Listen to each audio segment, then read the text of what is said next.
What's going on, everybody? My name is Ryan Lee. Thank you so much for being here. We're going to give a few moments for everybody to get in here on this free webinar today as we talk about how to work with complicated people. I am so glad that you decided to spend a little bit of your day with me. Now, here's the deal. If you have ever had a coworker, a boss, an employee, or client who made you consider early retirement, then you're in the right place. Welcome, everybody. We are going to be talking today about people who miss deadlines, perhaps people who micromanage your every move, or send vague emails that somehow require 3 follow-ups to even decipher. If this sounds familiar at all, congrats. You're already qualified to master today's session. The reality is, we all deal with complicated people. And at work, they come in every flavor. The boss who loves last-minute urgent requests, the teammate who adds 5 paragraphs to a Slack message that could have been 1 sentence, the leader whose meetings should be emails and whose emails should be meetings, the direct report who resists feedback like that's their actual full-time job, or the client who makes you regret having a contact us button at all on your website. Now, here's the deal. These people aren't necessarily bad. They're just, well, complicated. Sound familiar? Here's what I want you to do. In the chat, I want you to tell me who's the most complicated person you deal with right now. Is it a boss? Is it a coworker? A direct report?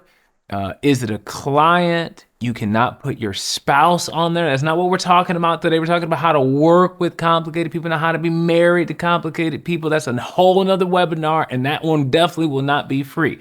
This is the other thing I want you to do. Make sure you don't put people's names in the chat, all right? I don't want to see no names in the chat. That's unnecessary. I just want you to say boss, coworker, direct report, or client. Okay, we've had people put names in the chat before. Let's be civil today, all right? Now stick with me, because by the end of this session, this is what I believe. You're gonna have the strategies you need to deal with that person or those people. All of them, well, most of them. Some people are certified crazy, can't work with everybody, but for about 98% of the people that you work with or for, I'm your guy to help you work with them and maybe even keep your sanity intact at the same time. So let's give you an overview of this session.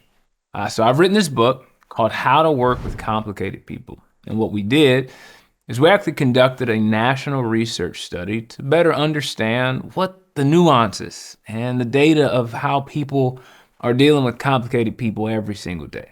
Now, this book is jam-packed with strategies and tools that are going to give you the skill of being able to work with people who are difficult to collaborate with. Here's the deal. Anyone can excel when they're surrounded by supportive, like-minded colleagues who share their energy, communication style, and work ethic. That's the easy part. That's like baking cookies with pre-measured ingredients. You ain't no chef, you know what I mean? Like you act like you did something special. That's not doing nothing special. But here's the deal. Let me tell you what special is. Special is when you can navigate working with someone completely different. Like the colleague who always wants to triple check the numbers when you're ready to move forward. Or the idea generator who pitches grand plans, but they magically disappear when it's time to actually execute those plans. Or the teammate who thrives on late night brainstorming sessions while you're wrapping up your day at 5 p.m. Here's the deal. When you can work with those people, if you can navigate them well, now you're tapping into a superpower that sets you apart. You see, the ability to collaborate with people who challenge your patience, question your approach, or make you rethink your assumptions isn't just a soft skill. It puts you in a league of your own. It transforms you into someone who can adapt, empathize, and find creative solutions that bridge gaps. And here's the secret sauce. Once you master this superpower, you're not just a valuable teammate, you're indispensable. Because the real world isn't a neatly aligned team of clones. It's a wild mix of unpredictability, conflicting priorities, and occasional friction. And those who can harness the power of working with anyone, no matter how different, are the ones who rise above the rest. So, while I'd love to give you all the strategies in the book, I'm going to share with you just 3. Okay, I'm only going to give you 3 today that I believe are going to help you collaborate with nearly anyone. We're going to be covering 3 game-changing, dare I say, work-changing strategies. The first is we're going to learn how understanding the why behind people's behavior can transform your entire approach. Second thing we're going to learn is how to detox your expectations so you're not constantly caught off guard by complicated people. Thirdly, we're going to learn how to communicate strategically with people who don't always get it, especially when you're trying to lead up or trying to communicate to a client. And if you'd like to take it even further and go a little bit deeper, I've got a special offer at the end to take your people skills to the next level. But before we get into that, I want you to know something very, very important about complicated people. They're not just frustrating, they can be exhausting. You see, what they do is they actually drain your time, your energy, and your creativity. Whether it's your boss who's allergic to giving clear directions, a client who thinks they're your only priority, like they're your only client, or your team member who's always on vacation when the big deadline hits, they can derail your productivity. The reality is complicated people can take up your energy, even if it's primarily your mental energy. And here's what you have to understand. As a leader, as a colleague, as an entrepreneur, you've got to protect your energy at all costs because you need that energy to grow in any area of your life. And so these strategies I'm going to unpack for you are going to help you leverage that energy towards your growth. So, are you ready? You ready for the first strategy? This first strategy, it's a game changer. And I'm telling you, when you apply this strategy, I promise you, you're going to get so good at working with complicated people. The first strategy is this. I want you to consider a new posture.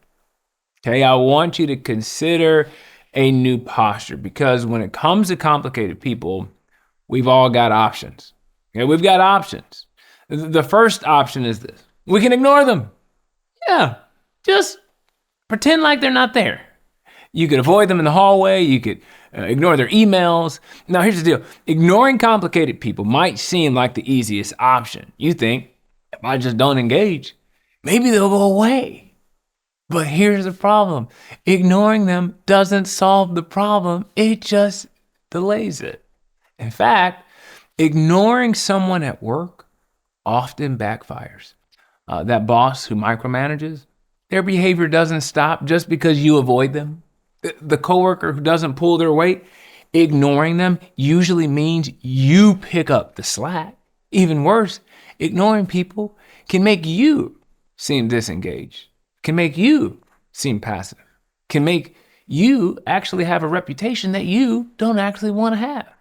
Ignoring complicated people is like ignoring the smoke alarm. It might give you some temporary peace and quiet, but the problem is still burning in the background. So while you can ignore them, it is an option. Here's the crazy thing. It actually might make you more complicated in the process. Again, it's an option, but if I were you, I'd choose a better one. Here's the second option, which is a popular go-to strategy according to the research we did for this book, is we could try to change them. Yes, we could try to change complicated people. Now, this is the approach that most people take. And let me just tell you something. It's exhausting. You think, if I can just get them to be more considerate, or if I can get my coworker to stop procrastinating, life will be easier. But my friend, I've got a spoiler alert. People rarely change because you want them to. Trying to force change often leads to frustration for both sides. Think about it. That boss who thrives on last minute chaos, they're not going to magically become organized because you set early deadlines. That employee who resists feedback, they're not going to embrace coaching overnight just because you pointed out where they went wrong. Trying to change people is a full-time job with no benefits and no guarantee of success. Worse, it can damage relationships, making the other person feel judged, criticized. Here's the deal. You can try to change them, but it'll probably involve some sort of arm twisting. And you wouldn't want to be on the other side of your arm being twisted. Again, it's an option, but I don't know that it's one where you're going to find success. Oh, the third option is this. We could cancel them. We'll just pretend that they aren't even on the planet, all right? Like you just completely remove them from your cerebral cortex, okay? Canceling someone, whether it's writing them off emotionally, professionally, or even literally cutting ties, might feel like the ultimate power move. Sometimes it's even necessary. If someone is toxic, abusive, consistently crossing boundaries, you should definitely protect yourself. But here's the catch. Most complicated people don't fall into the toxic category. They're just complicated. And canceling someone because they're difficult can create unnecessary conflict or burn bridges that you might actually need later. For example, let's just say you were to cancel a client because they're high maintenance. I've had some of these before, okay? You might lose future referrals or repeat business. If you mentally write off your boss, you might miss opportunities to learn from them or gain their support for a future role. Canceling isn't always wrong, but I want to caution you. It should never be your first move. And that's what can be a go-to option for some people. They've had so much pain, they've had so much distrust, that canceling is the first thing they want to do. No, not if you're trying to be a growing person, not if you're trying to be a growing leader. And here's the other thing, once again, that you have to consider with this option. You wouldn't want to be on the other side of it. You would never want to be canceled. Here's what you would want.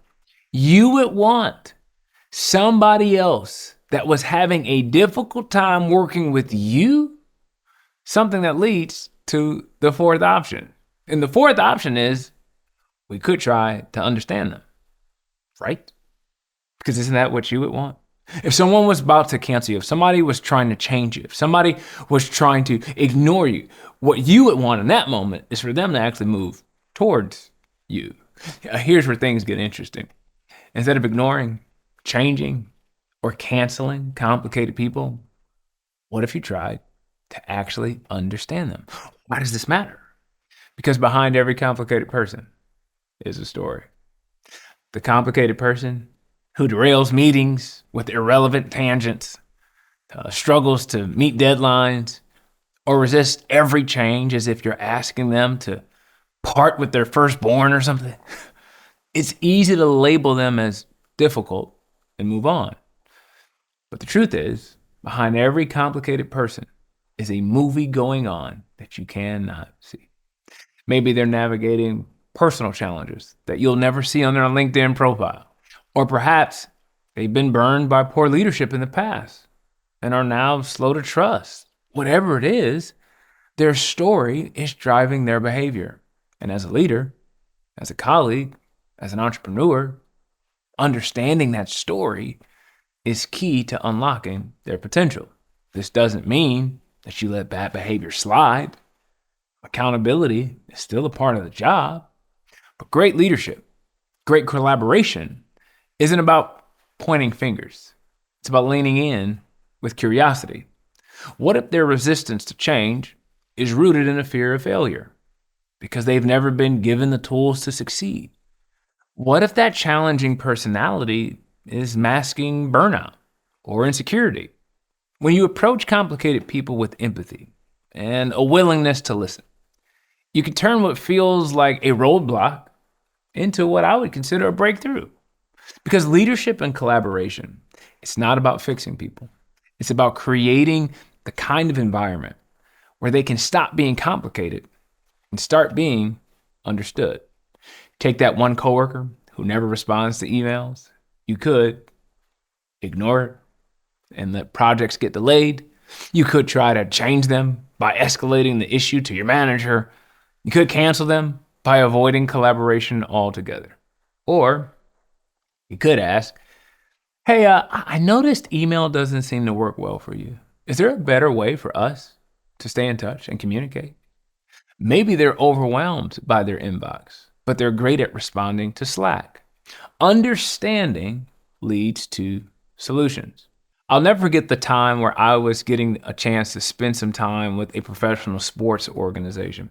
Whenever I get an opportunity to do that, what I love doing is talking to executives about their roster. I want to know who's the hardest working. I want to hear leadership stories. I want to hear who's going the extra mile. I'm just so fascinated by what it takes to compete at the level that they compete at.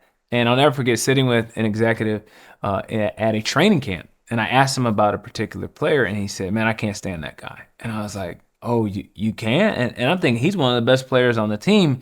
And he's like, dude, he drives me crazy. And I was like, oh, okay. Well, a couple months later, we were getting lunch, and I asked him about that particular player because I saw that he had been playing really well and been getting more minutes. And this is what this executive said to me. He said, man, they've grown on me. They've grown on me. And I thought to myself, what do you mean he's grown on? He said, man, you know what? I realized that I had some preconceived notions about him from a scouting report from a very, very long time ago. But I actually had to get to know him for myself and not just take somebody else's word for it. And guess what? They've grown on me. And I thought to myself in that moment, do I give people the opportunity to do that? Or do I just put people in boxes? Do I just slap labels on people immediately and just, well, that's just who you are, and I don't let people get out of that? And so there was a phrase that I heard a long time ago that was quoted by Maya Angelou. She says, if people show you who they are, believe them. And I get that in a certain context. But sometimes a person shows you who they are, and then guess what happens? They change. Guess what? I've changed over the last 10 years. Haven't you? So would you want someone to hold you to the label or the box they put you in when they first met you, when you've indeed grown out of the box? And so I have to wonder, with the people that we find the most complicated to work with, I have to wonder what would happen if we actually gave them some margin to grow on us. Because what I've learned is they will grow on you if you let them. You see, understanding them works because it gives you control. Because you can't change someone else's behavior, but you can change how you engage with them. I think understanding works also because it builds influence. People respond better to curiosity and empathy than they do judgment or criticism. I think understanding works because it also reduces stress. Understanding shifts your focus from frustration to problem solving, which simply feels more productive. At the end of the day, you and I have a choice. We can ignore complicated people and hope they disappear. Guess what? They won't.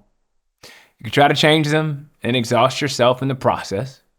You can cancel them and risk burning bridges unnecessarily, or choose to understand them and create opportunities for better relationships, stronger teams, and healthier outcomes.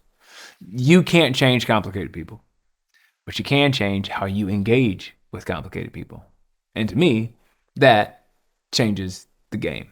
Now, we're gonna move on to the second strategy, okay? This second strategy, I'm telling you, it's a game changer, it's a work changer. This is going to set so many people free, and I'm telling you, you are gonna be the team member that other people love to work with, okay? The second strategy is this. I want you to go on an expectations detox, okay? An expectations detox. Don't let complicated people surprise you, okay? Here's what I find just hilarious. How many people encounter complicated individuals on a daily basis and they act utterly shocked. They can't believe it. As if this person's behavior came out of nowhere. Oh no, Karen didn't reply to my email again. Oh no, Steve interrupted me in the meeting again. They got an attitude. Can you believe it? Yes, I can absolutely believe it. Why? Because Karen and Steve are complicated. If your name's actually Karen or Steve, I'm not talking about you necessarily. I mean, I'm complicated, you're complicated, we all got a little complexity, but you get it, right? Like, what were you expecting? Karen and Steve are complicated, and complicated people behaving in complicated ways shouldn't surprise anyone. Yet so many of us go through life expecting everyone to be simple. So many of us go through life expecting everyone to be predictable and easy to work with. Spoiler alert, they're not. Here's a hard truth. Stop expecting people to change when they're not even trying to change. You'll save a whole lot of energy and frustration by stopping to expect people to change that aren't trying to. The thing about people who are actively working on themselves, the people that are actually trying to change, they'll let you know. They'll let you know through their actions. They'll ask for feedback. They'll spend money trying to change. They'll make adjustments. They'll own up to their mistakes without being cornered. Yeah, these are people that are like trying to change. They're trying to grow. They're reading books to change. They're listening to podcasts to change. They're going to seminars to change. But people who aren't trying to change, they're content to be themselves. They're content to keep doing what they've always done. So waiting for them to magically transform is like expecting your inbox to organize itself. It's just not going to happen. Instead of holding out for change that isn't coming, you want to focus on what you can control. First, you want to anticipate complexity. Build your expectations around the reality that people are messy and teams are dynamic. Second, protect your energy. Don't waste it fighting against behaviors that aren't going to budge. Instead, direct your efforts toward those who are open to growth and actual solutions. Third, stay curious. Approach complications with the mindset of a detective rather than a judge. What's driving this behavior? How can you adapt your leadership to get the best results? The bottom line is this. Complicated is part of the deal. You should expect it, you should embrace it, and you should learn to navigate it with confidence. That's how you will lead well in a world that's never going to be simple. I travel and speak for a living, and I write books. So what does that mean? It means I expect complicated in all of those arenas. I expect clients to change plans at the last minute, ask for extra deliverables, and not know exactly what they want until it's almost too late. I expect airlines to cancel flights, lose luggage, or board the plane like it's a Black Friday sale at Walmart. I expect the weather to do whatever it wants because weather doesn't care about my keynote, where I need to be, or my perfectly ironed shirt. I expect hotels to have AC issues, malfunctioning key cards, or noise that rivals a rock concert when I'm trying to sleep. I expect marketing to miss a deadline or create something that needs a complete overhaul because it's not aligned with my message, or makes me question my sanity and think, who in the world made this? There is no possible way that a paid employee actually created this. I expect that. I expect the social media team to accidentally post the wrong graphic or forget to include the book link on launch day. I expect the publisher to have last minute edits or to push back deadlines just when I finally hit my stride. Here's the deal. Because I expect it, I can prepare for it. I'm ready for delays. I'm ready for requests that come out of nowhere. I'm ready for hiccups that would throw most people off their game. Instead of being caught off guard, I have backup plans, extra patience, and the mindset to adapt. Complicated doesn't derail me most of the time. It reminds me why I actually do what I do. It keeps me sharp. It keeps me prepared. And if I'm honest, it keeps things interesting. So, the more you expect complicated, the less it catches you off guard. And the more equipped you are to handle it with grace and confidence. It's like giving yourself an expectations detox. When you stop clinging to the idea that everything should go smoothly, you free yourself from unnecessary stress and disappointment. Instead of wasting energy and being frustrated by complications, you can channel it into solutions. Complicated becomes manageable when you expect it, when you prepare for it, and stop letting it surprise you. Because let's face it, in life, in work, in travel, simple is the exception. Complicated is the rule. And when you embrace that, you'll find yourself leading with calm, adapting with ease, and thriving in situations that leave others scrambling. Expect complicated, detox unrealistic expectations, and watch how much smoother your journey becomes, even when it's bumpy. All right, my friends, we have gone through 2 of the strategies. We're about to dive into the 3rd. How's everybody feeling? Put in the chat. What are some of the expectations that you have had in the past where you have been disappointed? Whatever your industry is, I want you to put in the chat what you can begin to expect. Okay, I want you to expect missed deadlines, expect attitudes, expect grumpy, expect quirkiness. Okay, I want you to change your expectations. I don't know what we're putting in the chat right now, but I'm sure Andrew is going to edit one of these statements in. That's going to be amazing. So just put what's going on in your life in the chat and change your expectations for good. All right, my friends. Here's the 3rd strategy. This is all about communication. And this is all about communicating strategically, especially with leaders. In my book, How to Work with Complicated People, Chapter 8 dives into one communication skill that's hardest to master, and that is communicating up. Sure, leading your team, leading downward, and collaborating with peers, that's across, it certainly has its challenges. But let's be real.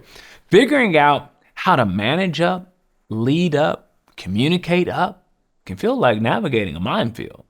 Why? Because leading up isn't just about keeping your boss informed.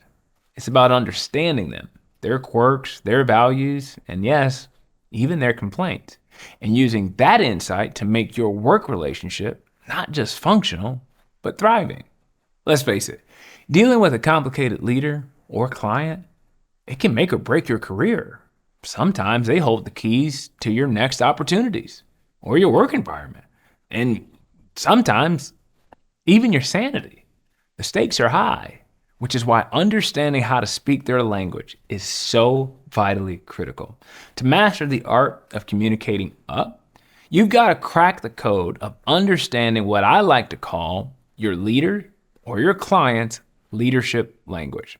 Here's how you do that. The first thing you want to ask is, what do they celebrate? Notice what makes them light up. Is it metrics, team success, or problem-solving speed? For example, if your boss is all about data, don't just say, the project is going well. Say, we've increased efficiency by 20% this month. The second question you want to ask to understand their leadership language is, what do they champion? What do they fight for? Innovation, customer satisfaction, or cost savings, margins? You want to frame your updates to show how your work supports their priorities.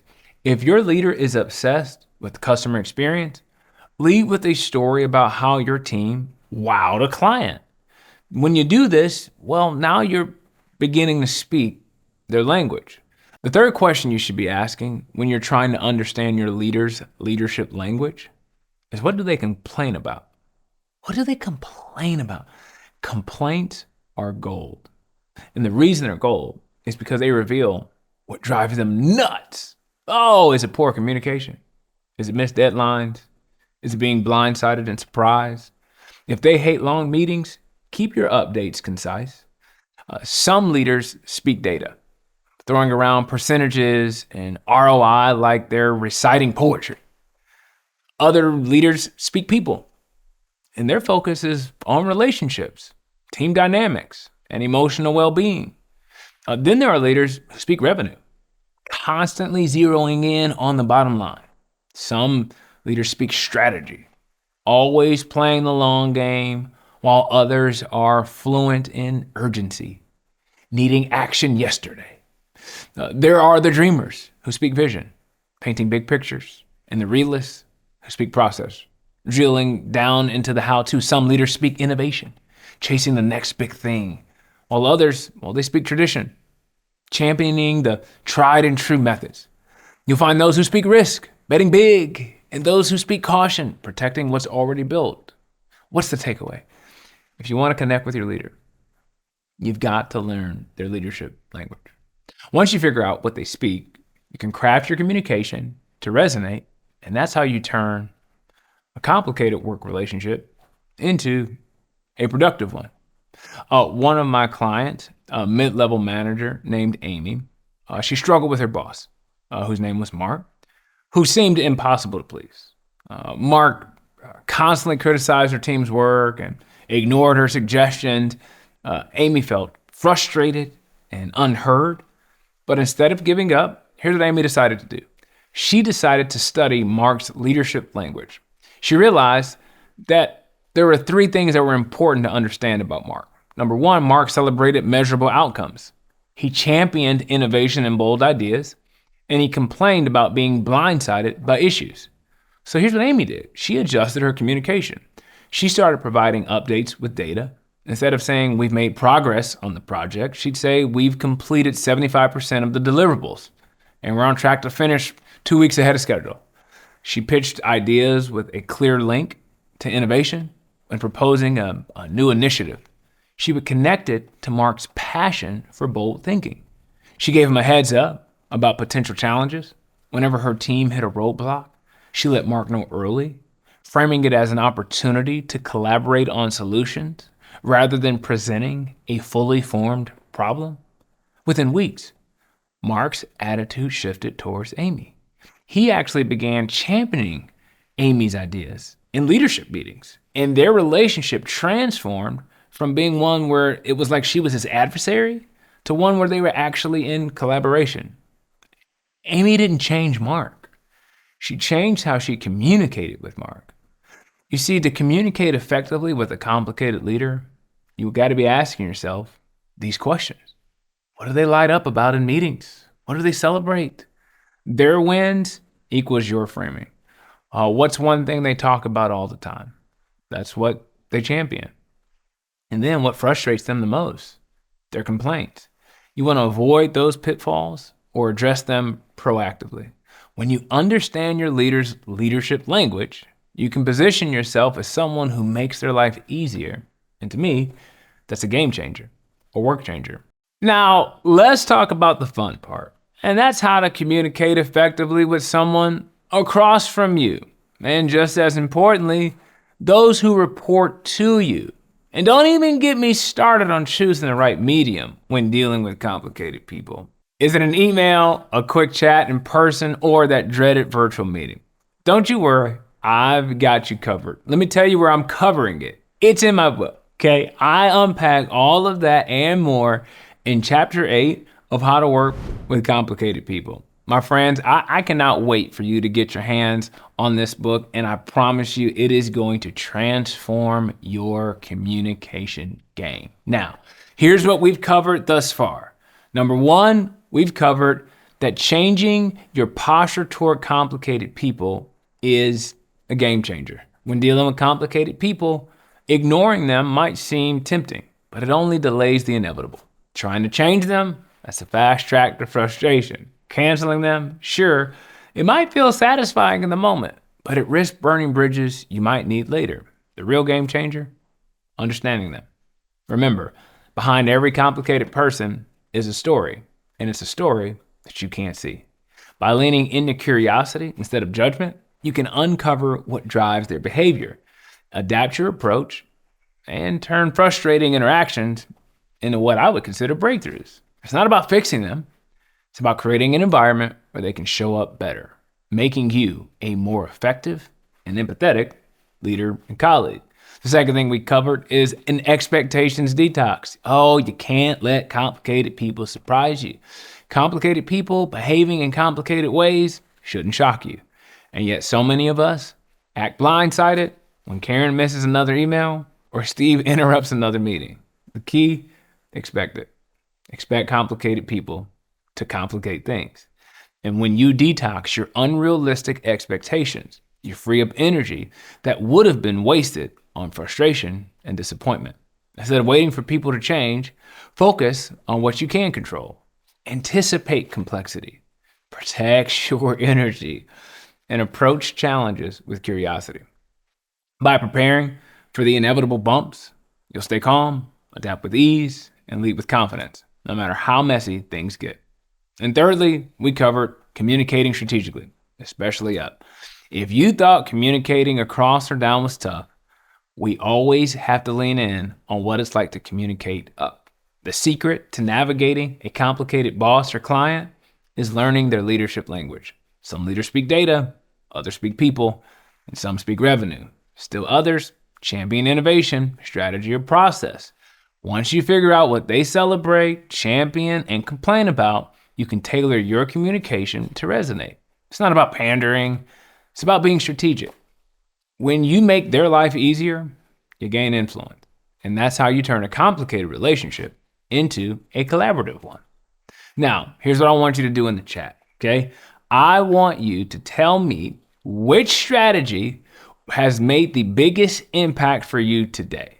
I want you to put in the chat, one, if it's changing your posture toward complicated people. I want you to put the number 2 if it was the expectations detox. And in this moment, you realize, you know what? I do have a lot of expectations for people to be simple that aren't simple. They never gonna be simple. If that was a revelation for you, I want you to put 2 in the chat. If for you, it was the communication strategy where you're like, I have a hard time communicating some things to a client or communicating up. If that strategy was impactful for you, I want you to put in the number 3. Now, for me, I would have to say it's got to be number 2 because I deal with a lot of humans all over the world every day. And I have to talk to myself about my expectations before I board every airplane, walk onto every stage, step into every hotel. Like, I be dealing with people. I like to say it like this: people be peopling. You know what I mean? Humans be humaning sometimes. You know what I mean? So I'm excited to see which of these strategies have impacted you the most. My friends, we've only scratched the surface of what's inside how to work with complicated people. If you're serious about transforming how you handle difficult bosses, coworkers, employees, or clients, now is the perfect time to take the next step. This book isn't just about surviving tricky work relationships. It's about mastering them and unlocking your full potential as a professional. To make it even easier, I put together exclusive pre-order bonuses you don't want to miss. When you buy 5 copies of How to Work with Complicated People, you're going to get instant access to Chapter 8, which dives into communication strategies for every direction, up, across, and down. You'll also receive an 80-page workbook filled with tools and exercises to help you handle complicated people like a pro. Plus, you'll gain access to my micro course, How to Work with Complicated People above, beside, and below you. You'll also get to join a private Facebook group for behind-the-scenes content and bonus materials and attend an exclusive Q&A session with me to answer your toughest questions about working with complicated people. Don't miss this chance to simplify your work life and gain the tools that make navigating complicated relationships second nature. I want you to click the link in the chat to claim your bonuses before they're gone. All right, I don't want you to miss out on this wonderful opportunity to take your personal growth to a whole new level. Thank you so much for spending some time with me today. I know your time is valuable, and I appreciate you taking out the time to be a part of this webinar. I hope that you're walking away with some practical tools, some renewed confidence that you can tackle those tricky work relationships. Complicated people don't have to define your work life. And I believe with the right strategies, you can stay calm, stay clear, and keep things moving forward. Let me leave you with this thought. What would your work life look like if complicated people didn't stress you out as much? How much time, energy, and peace of mind could you gain if you had the tools to navigate any relationship, no matter how challenging? Complicated people, they're everywhere, but learning to work with them isn't just a nice to have skill. It is essential for leveling up as a leader, a colleague, and a professional. I encourage you to pre-order How to Work with Complicated People today, unlock your bonuses, and take this journey even deeper. The tools are here. The next step is yours. Let's go make work and life a little less complicated. You got this.